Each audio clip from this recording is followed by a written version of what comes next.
ধুবুৰী লোক নিৰ্মাণ বিভাগৰ উদ্যোগত দেৱীতোলা খণ্ড উন্নয়নৰ মংলাছাৰাত প্ৰধানমন্ত্ৰী গ্ৰামীণ সড়ক যোজনা আঁচনি সন্দৰ্ভত সজাগতামূলক শিবিৰ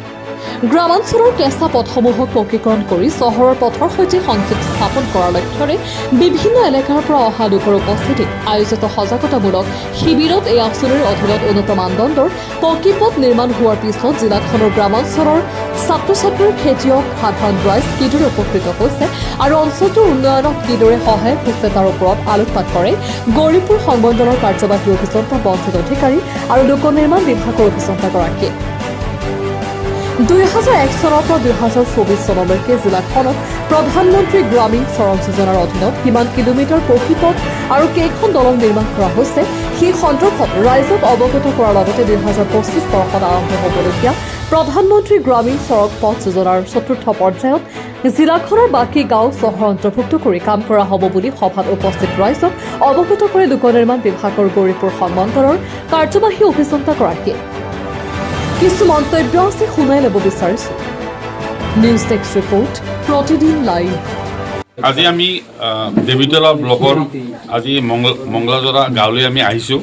আমাৰ PW ধুবুৰীৰ পৰা আমি আহিছোঁ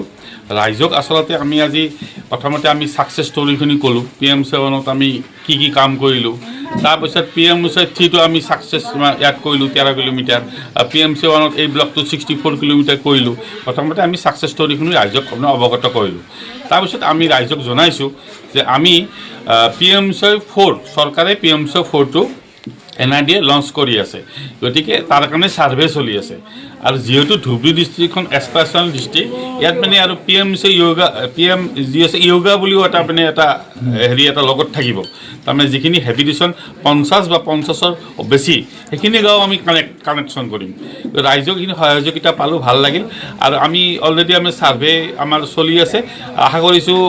অল অভাৰ ইণ্ডিয়াত 25,000 হেবিটেশ্যন তাৰমানে লোৱা হৈছে টোটেল 1,62,000 কিলোমিটাৰ কাম হ'ব গতিকে আমাৰ ধুবুৰীৰ হেৰিটো হ'ব আৰু গতিকে আশা কৰিছোঁ এইখিনি কাম আমি DPRখিনি আমি জানুৱাৰীৰ ভিতৰত আমি প্ৰিপাৰেশ্যন কৰিম আৰু মাৰ্চৰ ভিতৰত হয়তো এলটমেণ্টটো হৈ যাব লাগে আমি ইয়াতো লৈছোঁ আৰু আমাৰ চাব ডিভিজন বেলেগ জেগাত ল'ব গোলকগঞ্জত ল'ব ধুবুৰীত ল'ব আমি গৌৰীপুৰৰ পৰা ইয়াতে লৈছোঁ পাব্লিকৰ সহযোগিতা বহুত ভাল পাইছোঁ আৰু আগতে এটা PM3 লেটেষ্ট এখন মানে এটা স্কিম চেংচন হৈছে অতি সোনকালে এইটো MP ছাৰে এইটো ফাউণ্ডেশ্যন লেয়িং কৰিব আৰু আমাৰ যি SOY এৱাৰনেছ চিষ্টেম আছে এইটো আমাৰ গৌৰীপুৰ ডিভিজনৰ পৰা আহি পেলাই যিখিনি কথা ক'ব লাগিছিল বা এৱাৰনেছ বিষয়ে আমাক জানিবলৈ দিছিল ছাৰ বহুত আনন্দিত লাগি গৈছিল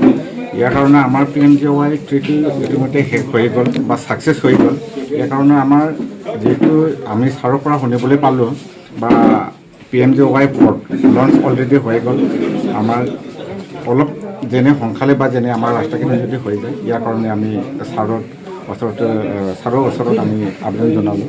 যেনে আমাৰ কোনো বিষয় বা কোনো ধৰণৰ কাৰণে যেনে কেঞ্চেল নহয় বা ৰাইজক যদি ভাল ধুনীয়াকৈ যেনে কাম কৰি দিয়ে আমি সেইটো ৰাইজৰ আশা কৰিছোঁ আৰু ৰাইজৰ আমি ইয়াৰ কাৰণে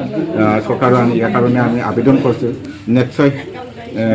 আমাৰ চৰকাৰ বা আমাৰ ডিভিজনৰ যিটো ছাৰ আছিল সিহঁতৰ আমাৰ সেইখিনি ৰাস্তাৰ যেনেকুৱা ৰাজ্যৰ সুবিধা সেইখিনি বনাই দিবৰ কাৰণে আমি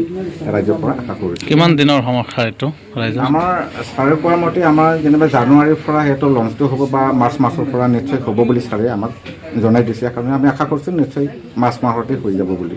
এই কেম্পটো যিটো ভিতৰত আপোনাৰ এৱাৰনেছ কেম্পটো কৰিছে ক্ষেত্ৰত কেনেকুৱা অনুভৱ